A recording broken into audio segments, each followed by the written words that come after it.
Maître, bonjour. Bonjour. Maître, l'homme d'affaires camerounais Jean-Pierre Amougou Bellinga vient d'être interpellé et arrêté en début de cette semaine, ce lundi, avec deux autres de ses proches collaborateurs dans le cadre justement de ces enquêtes qui sont menées et diligentées par le chef de l'État du Cameroun, le président Paul Biya. Déjà, quelles appréciations faites-vous de ces dernières arrestations? Avant de répondre à votre question, permettez-moi de m'incliner sur la mémoire de Martinez Zogo, qui est un journaliste qui a été sauvagement assassiné, je dis bien sauvagement, et cela justifie sans doute ce branle-bas de la justice et de l'autorité administrative tendant à trouver et en même temps les commanditaires et également ceux qui ont effectivement porté la main et tué cet être humain. Cette mort, cet assassinat vient après d'autres. On a eu le journaliste Bibi Ngota et même avant, c'est l'assassinat récemment encore du journaliste prêtre Olé Bébé. Donc moi je pense que nous devons pouvoir condamner ce genre de choses. Il y a la liberté de la presse, la liberté d'expression doit primer. Lorsqu'on se sent offensé, il y a la justice qui est là pour pouvoir rétablir chacun dans ses droits. Ceci dit, il faut noter que la prestation de M. Amougou Bellinga intervient après beaucoup de rumeurs. Beaucoup de rumeurs sur son implication dans cet assassinat et également suite à sa sortie. Et lorsque des journaux tant audiovisuels que ceux que l'on retrouve sur des plateformes. Surtout des plateformes, oui. Et la presse écrite également. C'est après qu'on ait pu dire que... Après qu'on ait vu M. Amougou Bellinga se pavaner. Après cet alors qu'on avait dit qu'il était arrêté, il a montré qu'il donnait une certaine assurance par rapport à ce que...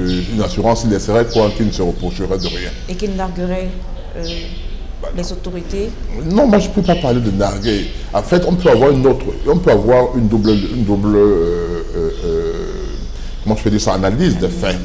On peut se dire, si ce monsieur a pu avoir le courage de se présenter, se pavaner, laissez-moi utiliser le terme pavaner, avec toute sérénité, c'est sans doute parce qu'il se dit qu'il n'a rien à se reprocher. C'est une première analyse. La deuxième analyse peut consister à se dire que ce monsieur il a nargué, il nargue la justice, sachant pertinemment qu'il est accusé, ou bien il est suspecté, ou bien qu'il a trempé la main dans ce crime, ou bien qu'il est le commanditaire, qu'il en est le commanditaire. Le fait de s'exhiber après qu'on l'ait accusé montre peut-être également une façon de vouloir narguer la justice. Dans ce cas, on se dit sur quoi compte-t-il? Parce que lorsque le président de la République ordonne une enquête administrative relativement à ces faits, il doit bien se dire que il y a beaucoup de sérieux. Ça avait beaucoup de sérieux. Oui. Il y a beaucoup de sérieux. Il y a le président de la République a pris les meilleurs, nécessairement les meilleurs enquêteurs. Moi, je suis de ceux qui pensent que il faut laisser la justice faire son travail. Très souvent, la population a besoin du sang et amène la justice, lorsque la justice n'est pas sereine, lorsqu'elle n'est pas rendue dans la toute sérénité, lorsqu'elle ne travaille pas en toute sérénité, à commettre des erreurs et peut-être à attraper, je veux dire, à condamner même des personnes qui sont innocentes, tout simplement parce qu'on veut faire plaisir à la clameur publique, à l'opinion publique. Et ça, c'est un cesse d'être la justice. Ceci est vrai au Cameroun, ceci s'est vu dans d'autres pays, où on a pointé du doigt quelqu'un parce qu'il avait posé un certain nombre d'actes qui laissaient croire effectivement que cette personne était coupable, mais que par la suite, on s'est rendu compte qu'elle n'était pas coupable. Donc moi je dis, c'est ça qui est un peu qui me gêne, mais sous cette réserve, je ne suis pas quand même du principe que si M. Amougou Bellinga a été arrêté bien après qu'il y ait des personnes qui avaient été interpellées et qui ont pu être exploitées, comme on dit en langage judiciaire, policière je veux dire, ça veut dire qu'en fait, son nom a dû être prononcé par au moins l'une des personnes. Absolument. Donc, il y a donc suffisamment d'indices, il me semble, qui justifient qu'on puisse l'interpeller à présent. Maintenant, est-ce que ces indices ont été obtenus dans quel, je veux dire, appelons ça des aveux ou les déclarations des personnes qui ont été interrogées, ont été obtenus dans quelles circonstances? Est-ce que ces personnes ne vont pas revenir sur leurs déclarations? Oui. Est-ce que ces déclarations, d'une manière, peuvent être corroborées par les faits, peut-être lors des reconstitutions des faits, etc. Donc, c'est autant de questions qui doivent être posées. La seule certitude que nous avons aujourd'hui, c'est que M. Amougou Béliga et certains de ses collaborateurs ont été arrêtés. Ceux qui ont été arrêtés avant, nous n'avons aucune certitude. Nous ne mettons pas en doute les sources de Reporters sans frontières, mais pour avoir été interrogé, entre autres, par une certaine association internationale dans le cadre des enquêtes qu'il faisait quand j'étais président de la commission des droits de l'homme du barreau. Parfois, je ne donne pas beaucoup de crédit, excusez-moi, je le dis comme ça, à ces associations, à ces organisations-là. Ce sont des organisations qui sont constituées de gens comme vous, comme moi, etc. Hein. Donc, moi, c'est pas parce qu'on aura dit qu'on est dans le Reporters sans frontières que tout ce qu'on dit est gobé comme parole d'évangile. La preuve, on a vu un article dernièrement publié, suivre ce que les autres journaux, les réseaux sociaux ont dit relativement à l'arrestation qui n'était pas encore actée de M. Amougou Béliga. Mais lorsqu'on l'a indiqué, les gens ont cru parce que c'était Jeune Afrique. Donc, moi, je suis très réservé par rapport à cette affaire. La seule certitude aujourd'hui qu'il y a, c'est que le président de la République a ordonné une enquête, que cette enquête est en cours et que les premiers éléments de cette enquête permettent de croire que M. Amougou Béliga est plus ou moins impliqué, ou bien il est suspecté qu'il y aurait des indices qui indiqueraient qu'il aurait participé parce qu'il aura été arrêté. Ça, c'est la seule chose qu'on a, parce qu'on se dit que si son nom n'avait pas été évoqué, si au niveau de l'enquête, on n'avait pas pu trouver de l'indice contre lui, on n'aurait pas pu l'interpeller. Tout à fait. Vous faites bien d'émettre ces réserves, Maître Claude Béliga. Vous appelez justement à plus de réserve dans le traitement de l'actualité, surtout des professionnels de la presse, car vous ne semblez pas très d'accord avec une forme de récupération qui est faite autour de ce dossier de l'assassinat de Martinez Zogo et même des pressions populaires qui sont faites. Pourquoi, Maître?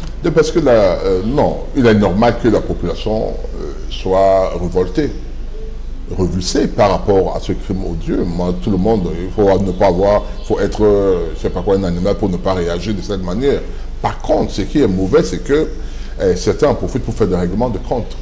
Et si ça devient, autant nous sommes tous d'accord que les assassins de M. Martinez Zogo soient arrêtés et, s'ils sont coupables, châtiés, autant nous sommes d'accord qu'on laisse la justice faire son travail. Parce qu'il y a certaines personnes qui profitent tout simplement de cet assassinat odieux pour pouvoir régler des comptes, notamment à M. Amougou Béliga. Parce qu'avant même qu'on l'arrête, c'est tout le monde qui en parlait. Avant même cet événement, il fait déjà la une lorsqu'il a inauguré son immeuble. Les gens ont commencé à parler de cet immeuble-là. Peut-être parce que de regretter mémoire, Martinez Zogo traitait justement une affaire dans laquelle il a clairement mentionné le président directeur général de groupe. Voilà, il y a ça. Il y a même tout récemment encore, lorsque les étudiants, une promotion de l'ESTIC a voulu donner le nom de sa... Donc il y a une série d'événements. Il y a une série d'événements qui donnent l'impression que c'est la personne de Amougou Béliga que l'on cherche, c'est-à-dire à détruire. Et vous avez vu ces derniers temps des vidéos qui circulent en disant que les gens sont en train de retirer l'argent de compte, alors que ce n'était pas vrai. C'est une vidéo qui date depuis longtemps, où on disait que les fonctionnaires sont en train d'aller récupérer leur argent à la fin du mois. C'est une vidéo de plus d'1 an. Mais on l'a remise en circulation avec des faux... Ce fake est fait pourquoi? Est-ce par rapport à l'assassinat de M. Martinez Zogo? Non. Lorsque il y a encore notre élément dans l'entrée, j'essaie d'être un peu prudent, il y a notre vidéo qui circule avec un reportage qui proviendrait d'un collaborateur de M. Amougou Béliga, où vraiment il le descend, comme on dit pour utiliser le terme camerounais. Les services de l'anecdote ont produit un démenti. Ils ont produit un démenti. Mais les autres disent oui, mais même sur un produit de mentir, vous avez fait cela déjà pour d'autres personnes, pour les détruire. C'est votre tour d'être détruit aujourd'hui. Donc je pense que c'est un certain nombre d'actes posés par M. Amougou Biliga ne plaident pas en sa faveur. Il suffit peut-être qu'il y ait cette chasse, cette volonté de le détruire, mais je pense qu'il ne faut pas qu'on le détruise dans le cadre de cette affaire s'il n'y est pas vraiment impliqué. S'il est impliqué, la justice fera son travail. Je ne pense pas qu'aujourd'hui on peut imaginer un seul instant que s'il est impliqué, que la justice dise qu'il n'est pas, qu'on ordonne qu'on fasse un non-lieu, qu'on ordonne un non-lieu, ça me surprendrait. Maître Claude Biliga, on va terminer justement avec un volet qui vous concerne particulièrement en tant qu'homme de loi. Pourquoi jusqu'ici, maître, le judiciaire ne s'est pas encore ouvertement prononcé sur ce dossier de l'assassinat de Martinez Zogo, à votre avis? C'est un choix. C'est un choix du procureur général ou du procureur de la République au niveau du tribunal de Fou ou le procureur général du centre. C'est un choix. Et il n'y a aucune obligation à ce qu'il se prononce. Ah bon? Aucune obligation. Nous avons tendance à toujours copier ce qui se fait évidemment à l'extérieur. C'est-à-dire que dès qu'il y a un acte pareil, le procureur vient à la télévision, etc. Chez nous, ça ne se fait pas de cette manière-là. Il est arrivé que le procureur se prononce. Je me rappelle dans l'affaire du prêtre de l'abbé Bala, de l'évêque Bala qui s'est retrouvé dans l'eau. Et le procureur général du centre avait, après la cour d'appel du centre, s'était prononcé. Mais même jusque-là, le Camerounais, ce qu'il avait dit n'était pas vrai. Donc moi, je pense que c'est un choix. L'idéal serait quand même qu'il se prononce. Il serait qu'il se prononce pour qu'il remette les personnes, parce que les gens veulent quand même avoir l'information, et la vraie. Parce que tant que cette information n'est pas donnée, tant qu'il faut se référer à Reporters sans frontières, tant qu'il faut se référer aux rumeurs, aux lanceurs d'alerte, les Bertol, je ne sais pas quoi, ils sont là nombreux, qui font que des lanceurs d'alerte à Facebook, nécessairement, il y a une déformation de l'information. Alors que si le procureur de la République, avec toutes les réserves que nécessite l'encadrement d'une procédure comme celle-là, ils peuvent quand même donner des grandes lignes pour permettre aux gens de savoir à quel niveau l'information est. Ça mettrait un peu un terme, ou bien ça diminuerait le nombre, le degré de rumeurs et de mensonges qui peuvent, ou des informations qui peuvent être véhiculées à cause de ce silence. Tout à fait. Quoi qu'il en soit, ce crime crapuleux ne devrait pas rester impuni. Il ne sera pas. Voilà. Maître Biliga, pensez-vous qu'il pourrait y avoir de nouvelles arrestations dans les prochains jours? Je ne suis pas dans le secret de l'enquête, donc je ne pourrais pas me prononcer d'une manière ferme, mais tel que l'enquête n'est pas encore close, l'arrestation peut intervenir à n'importe quel moment, peut-être à un degré même plus élevé que vous ne pensez. Maître, nous vous remercions de nous accorder de votre temps. Merci de m'avoir sollicité.